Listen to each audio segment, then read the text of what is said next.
Tappei has just released Arc 7 Chapter 35, and this video will be a summary of the chapter. I highly recommend you check out my Chapter 34 summary. Anyways, let's begin. The chapter begins with Subaru and Medium around a campfire.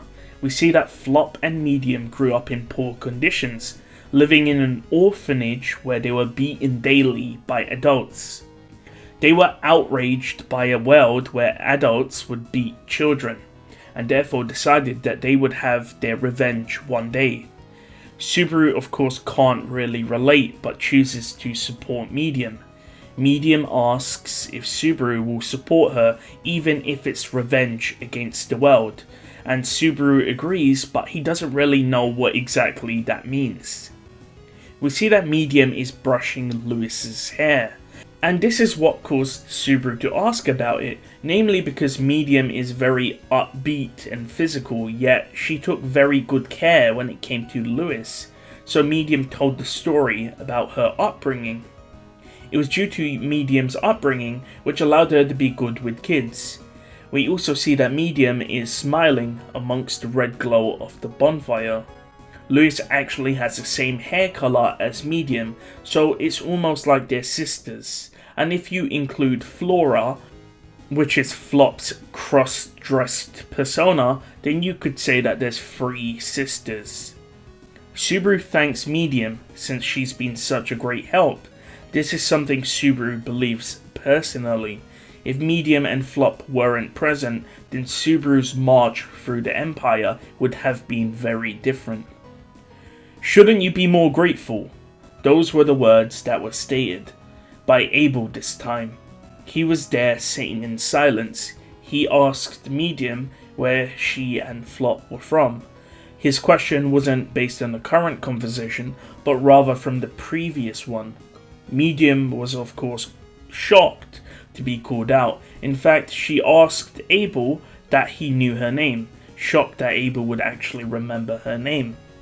Abel states that of course he can remember names, and asked again where Medium and Flop were from and where this facility was, as well as who was the leader. Medium states that she cannot remember who the director was, but stated that the city was called Avaric, and Abel states that he will keep that in mind. Subaru and Medium are of course confused, and Subaru asks if he's applying Medium's life experience into national policy. However, Abel states that it's a meritocracy. In other words, if you achieve things, you will be rewarded. Subaru thought back to the blood life ritual. When Subaru was dying, the one thing Abel made sure was that Subaru would get a reward. Subaru of course understands this. In other words, Abel believes that those who work should be rewarded, and Abel agrees. Even those who are born with nothing deserve to grasp what they should have earned when they die. We see that even Abel, despite being in a high place of power, has responsibility. If you cannot carry the burdens you have, then you will be crushed by it.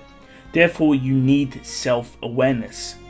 Abel continues by stating that false, made-up identities will eventually reveal their true colors, noting that Subaru is good at disguising himself. However, once it comes off, then what's left will be difficult to mend.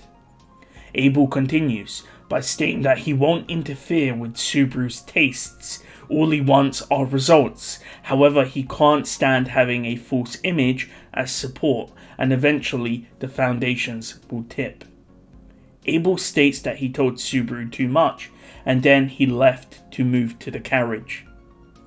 Medium stroked Subaru's head and asked Subaru if he was okay. Subaru asks Medium if she knows what Abel was referring to, but she didn't understand it. The only thing she realized was that Subaru was in pain, so that's the reason why she was stroking Subaru's hair. The scene changes and we see that time is passing as the bonfire flickers on. Subaru is passing the time in a daze as a black shadow approaches him from behind and touches him. Subaru was praised on his identity and dexterity, But of course these were just excuses which allowed Subaru to run away from his guilt and responsibilities. We see that the shadow that approached Subaru was Tarita, and Tarita listened to Subaru's story. However, Tarita doesn't believe that these are excuses. After all, Subaru has shown results. We see that Tarita was in her butler clothes and not her Shadrachian garb. She was guarding them, and it was during the night, so essentially 2 people would guard those who were sleeping in the carriage. We see that the conversation began between them when Tarita asked Subaru where he learned to do makeup. Of course, this was a skill that Subaru learned in his original world during junior high. Before Subaru came to this world, his life had been nothing but failures and disappointment. Deep down, Subaru believes that if he didn't meet Emilia, he wouldn't have made the opportunity or had the opportunity to change things around.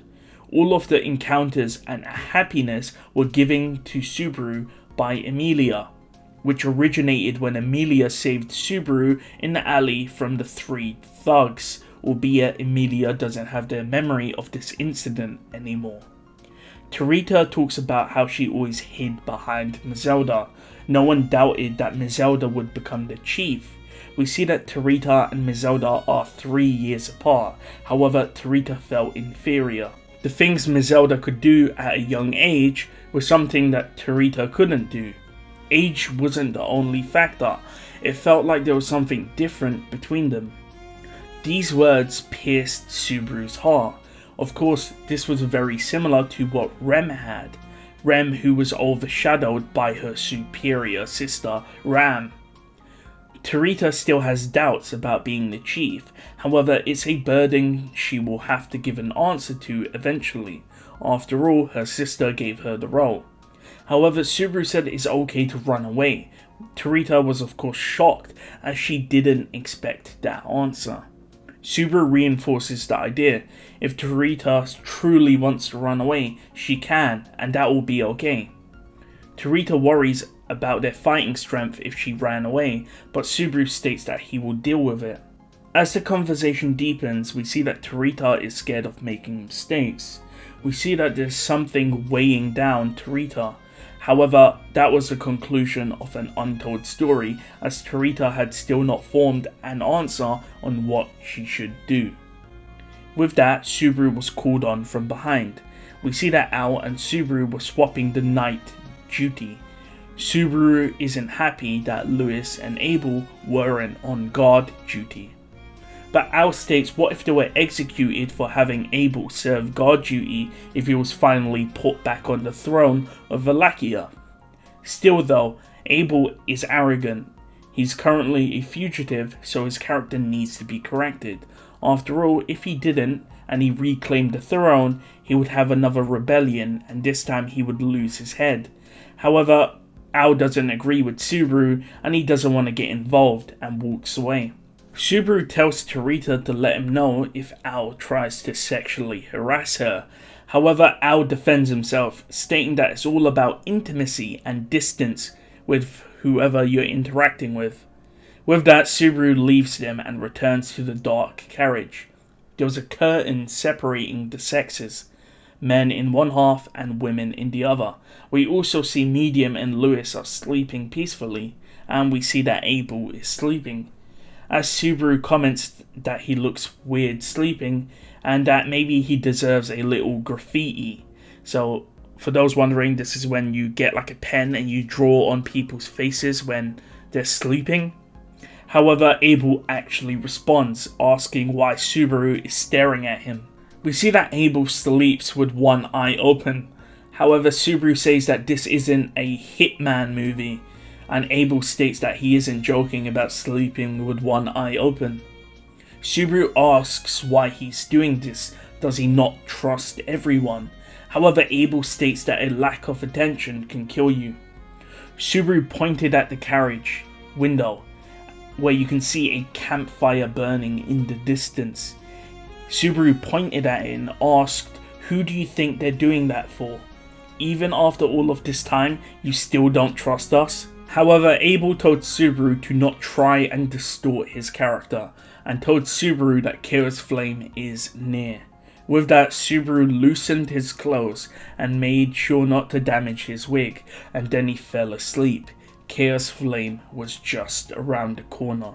And with that, the chapter ends. Honestly, again, another chapter where it's just talking. I believe Tappei's doing this because he wants to leave it on a cliffhanger. I feel like there's gonna be something insane happening when they get to Chaos Flame. So, yeah. Honestly, nothing much really happened. It's just the usual, you know, Subaru's insecure, Tarita is insecure, Vincent has his own sort of moral order, you know, Owls being someone that doesn't want to get involved. It is just the usual. But yeah, if anything, I'm more interested in the Greed If light novel that recently got released. So look forward to a video about the information coming out, and I'll make a video on it. So look forward to that. Anyways, thank you for watching, and see you guys next time.